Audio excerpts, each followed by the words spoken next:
Hey y'all, welcome to the year of 2026. Can you believe that we're here already? I can't. In this video today, I would like to share with you 25 things that I learned in the year of 2025 at 25 years old. So without further ado, let's get started. Number one on the list is the joy of owning my own home. I bought this house almost exactly a year ago. In fact, by the time this video goes up, it will be a year ago. Which is crazy. First time homeowner in the year of 2025. It was a fixer-upper home. It still needs some work, but it's coming along. And I remember the first day getting the keys and walking through into the living room, the room that's behind me. I was like, this is mine. It's mine. I own a home. Been dreaming of it for years and it finally came real. Okay, second on the list is if God's hand is not on what you're pouring into, it won't go anywhere. I think that's what, yes. Except I said what you're pursuing, it will go nowhere. And it's so true. It's kind of like a hamster in a wheel. You just run. And it spins and spins and spins and spins, but you never actually go anywhere. Unless God blesses it, unless it is what He is guiding you into. You're just going to exhaust yourself and trying to force it to work, and all you're going to be is exhausted and stuck in place. Number 3 on the list is put the to-do list away and rest. This is a big one that my husband had to constantly remind me about because I did not rest very well. It's still a struggle most days. But I would just go and go and go until I would finally just collapse in bed at night, and he would be like, you need to rest more. And I was like, no, I'm fine. But when you don't have the rest that you need, speaking from experience, you get kind of irritated. You don't have as much patience with people. And sadly, my husband was getting the blunt of my exhaustion because he was the one that was always there, and so I would get irritated and it would be pointed at him even though it wasn't his fault. I just needed sleep, and so I learned rest is so important. Next up on the list, I love spicy foods. Not as much as my husband. He grew up in Africa. He was a missionary there, and yeah, he loves spicy foods, and I thought I kind of did. But I had to get adjusted after I married him because he loves spicy foods. And I've learned, you know what? I kind of do too. So that's been really fun, trying out new stuff in that way. Next up is saving pickle jars is a great way to store foods to take to work. It's not plastic. You're not getting any toxins when you heat it up. It's in a glass jar, and those pickle jars, might as well do something with them after you buy them. Instead of throwing them away, gotta recycle stuff. Good for the environment. Next up is how to dress better. Okay. When I say that is I grew up a tomboy. I love jeans and t-shirt and a baseball cap. I didn't know how to color coordinate. I didn't know how to dress classy or anything like that. I didn't really care about how I looked, but this last year I started putting more thought into what I wore. Not when I'm working with horses, it doesn't matter. It doesn't. And I still like a good hoodie, baseball cap, and stained jeans and my clumpy, worn out cowboy boots. Don't get me wrong. Still love those outfits. But I've definitely learned how to make everything just flow together seamlessly, if that makes any sense. Next up, to say yes to something that scares me. If you know me, you know that if I am worried about something, if something terrifies me, like really scares me, you will not get me close to it. I'm not going to say yes. You're not going to convince me to do it. No. It's a bad idea. Won't do it. But I can't think of any examples right now either of when I said yes to something that scared me. Buying this house might have actually been a good example because even though it was something that I really, really wanted to do, it genuinely terrified me because everything was new and then having to fix it up, and there's so many unknowns, and it scared me but it excited me at the same time. But it was something I wanted to say yes to, so maybe that doesn't even count. Anyways, continuing on. This one. Jellyfish touching me almost makes me drown myself. Little backstory, my husband and I went to St. John, it's a Virgin Island of the US, for a honeymoon. I have never seen the ocean before. I know it's terrible, but I didn't. And therefore, I've never seen jellyfish before. And we went snorkeling a lot because that's a huge thing to do there on the islands. And, you know, you don't see them until they're right there. And the very first day we went snorkeling, for one, I cannot float. And so water has always terrified me because I'm always afraid of drowning. And I would drown in regular water. But in ocean water, because it's so salty, I could float, but I was still getting used to that fact. But I had been stung by a jellyfish already on the very first day. And we're back out there in the water. And next thing, we're just surrounded by jellyfish. And I feel one brush my arm and I screamed. Mind you, I'm submerged in the water. And I've got my snorkeling gear in, you know, big goggles and everything. And I just scream. And then a mental image of what I must have looked like in that moment came to my mind, and I just started laughing, and I couldn't stop laughing. And I turned and I just started swimming back to shore because I knew that water was going to start coming into my snorkeling pipe, and I knew I was going to start losing strength because it's what happens when I really start laughing. I lose bodily strength, and I got back to shore in time. But being touched by a jellyfish almost made me drown myself. It wasn't the jellyfish's fault, it's because I freaked out. Next up, I have the best husband in the world. Aww. And I do, guys. He's so patient, he's so kind, he's the best cook ever too. Whew. I've been so blessed by that man, and sometimes I forget how blessed I am. So it's very important to take the ones that you love for granted. Next up is to marinate chicken like a pro. And this kind of goes into the fact that my husband is such a great cook. He had to teach me how to marinate chicken. And now he's like, you marinate chicken the best out of anybody I know. You make the best chicken. And I'm just like, you're the one that taught me. And he goes, but you take it to a whole new element. I'm like, no, it's just because you didn't have to make it that you like it so much. But yeah, I learned. And it was a work in progress too. Next is change is okay. It's good even. I've always been the kind of person, I absolutely hate change. Anything that's different, I do not like it. But I've learned this year that change is a must in order to grow, in order to have new experiences, new adventures, to become a better version of who you are. Change is a must. It's huge. Next, letting your man lead is vital to a healthy, happy home. Let me say that again. Letting your man lead is important to a healthy, happy home. Okay? I don't think I need to really expand on that. Maybe I should. Maybe I should do a video separately about that.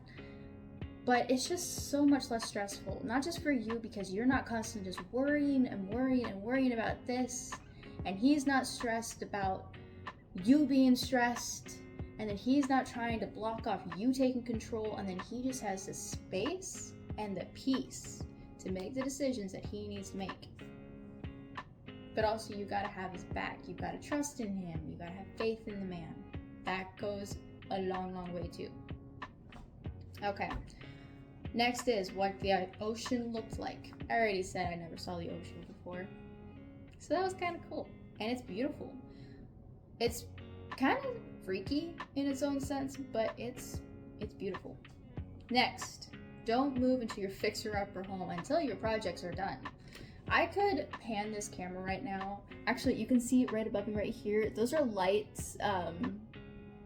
Yeah, that's the light fixture that still needs to go up, that we have not gotten up yet. I don't even know why. We haven't bought it yet. That's why. We haven't even picked one out yet. Okay? So those wires, don't worry, they're not exposed. They are hot, but they're fine. Okay? They're fine. But that's just an example. And yeah, we don't have trim around the door here. And there's other things in the house that we were going to do, or I was going to do, because I moved in before we got married. and I was going to move in because then I'd be right here and it'd be so much faster and easier to fix things up. And then you know what? You just get used to everything around you and you go about your life and things don't get done. So make sure your projects are done before you move into your house. Next up, have a backup computer. Your main one might perish. This happened to us on our honeymoon. We took a laptop along because we were in the middle of sending out rental applications for one of our rentals, and just different things, and it literally gave up the ghost. Thankfully, towards the end of our honeymoon trip. And we did have a computer at home, but it was at home and we were thousands of miles from home. So it's important to have a backup computer just in case. Next up, try new things. You might like it. It's another thing of saying yes to something that scares you, I guess, and also that change is good. Try new things, you might like it. I was in charge of our Christmas program at church this year. It was a little terrifying. Oh, that's a good example. Say yes to something that might scare you. Yeah, the church program. It did scare me, but I loved it so much, and I'm looking forward to doing it again next year. Or now, technically, this year. So, try new things. You might like it. And also spicy foods. They could fall into that category as well. Okay, moving in. I need Jesus in the mornings. When my husband read this list, he read that and he goes, because the man knows his wife needs Jesus, and if she don't got Jesus, she's not a pleasant person to live with. She gets a little grouchy. She gets a little girl. Yeah, I need Jesus in the mornings. I just do. God doesn't forget prayers, even if you do. That's big. I have gotten, or I am still getting into the habit of writing down my prayers so that I can look back and see how God has answered them or hasn't answered them, or that he has answered them, but he just didn't in the way that you might have envisioned that he would, or in the way that you thought might be best that he would answer them. But God is God, he knows what's best. But for an example of a prayer that I prayed for years that I completely forgot about was one that I prayed fervently back in my teens. And I didn't really have any friends around. I was just kind of a loner. And I prayed and prayed and prayed that God would give me a friend close by. Okay, so not only am I now married to my best friend, but my childhood best friend, she is now living in our upstairs for about a year. And then we made a new friend here in our little town. It's just a couple blocks away that we get together weekly and hang out. And it's such a huge blessing. But one time when my childhood best friend and then our new friend here in town were driving to Women's Night Bible Study, I was like, guys, I pray for friends close by. You guys are answers to my prayer. So that was really cool. It was so cool. Oh, and then what's even cooler, well, actually, that's not really mine to share, so I'm not going to share that. Okay, continuing on, go alone. Just go. I know a lot of people are so scared to go do things if they don't have somebody to go do them with, and they're just scared to actually put themselves out there and just take the leap and stuff. Guys, it is worth it. And I wish people enjoyed being alone more, because you can have so much fun by yourself. You really can. You can. And yes, I know I just said that I grew up praying fervently for a friend, but I hit a point where I truly and genuinely enjoyed my single years. I love just being able to pack up and go somewhere and go do something by myself, my own little adventures. I had so much fun. And even now, my husband's in the National Guard, so one weekend out of every month, he has to go for drill training and everything. And I'm by myself, and it's so important to just go do things. Just go do them, even if it's alone. Just go. You can never get those days, but it's so much better just go out, put yourself out there, and just try something new. You might enjoy it, type of thing, instead of just sitting at home sulking by yourself. And if you like doing that, okay, fine. But at the same time, be healthier. Stop doing that so much. Go out and live life. Okay? It flies way too quickly. Go out, live life. Okay. Next up, I don't know how to say no. My husband read that and he goes, no, you don't know how to say no. So maybe in this coming year, the current year, I will learn how to say no. With grace. And without feeling guilty. One can hope. I'm really awkward if I don't know you. My husband didn't agree with this. He said, you're not awkward. You handle things very well. But the thing is, you feel awkward. And I feel so awkward. And then I'm just sure that I am awkward. And it's the worst feeling ever. If you know what I mean, give this video a thumbs up. Next up, if you're wrong, apologize. Period. Okay? Swallow your pride. Be humble. And go and apologize. Okay? It's good for you. It's good for your soul. Plus, it's a commandment from God. So go apologize. Next up, everyone's going through something. Don't judge. And it's so true, guys. It is so true. People just need love. Okay? And that's why we are called to love everyone around us. You just don't know. So be less judgmental. Be less criticizing. And just love people. And just be welcoming. Next up, everything's going to be okay. My husband had to remind me of that after I made this list, that everything was going to be okay. And I forget what it was even about, because guess what? It's okay now. I'm not worried about it anymore. Everything's fine. Okay, this is a thing that, yes, I have learned, but it's one that I will continue to learn in the following days, weeks, months, years, probably the whole expansion of my lifetime. It's true. It's sad. But I am learning it better. Last one on the list, number 25. You don't always need a plan.